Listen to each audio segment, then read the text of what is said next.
دوسری جو بات آپ نے ذکر کی کہ لیزنگ پر جانور دیے جاتے ہیں، تو لیزنگ دیکھیے ہماری اصطلاح میں اگر ہم اسلامی اعتبار سے دیکھیں تو ہمارے یہاں پر جو معروف ہے وہ لیزنگ ہوتی ہے کرائے کے لیے.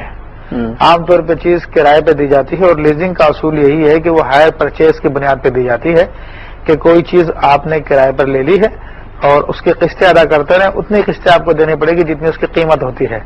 جب آخری قسط ہوگی تو وہ مالک جو ہے اسی آخری قسط کے عوض وہ بطور کرایہ لینے کے وہ آپ سے اس کی قیمت کے طور پہ آخری قسط لے لے گا اور وہ جانور آپ کے حوالے کر دے گا.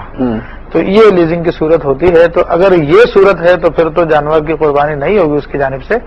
وجہ یہ ہے کہ جانور کرائے پہ لیا گیا اور یہ اجارہ فاسدہ ہے، کیونکہ کرائے پہ لے جانے والی چیز کی آپ صرف منفیت استعمال کر سکتے ہیں، اس کو بعینی خود استعمال نہیں کر سکتے.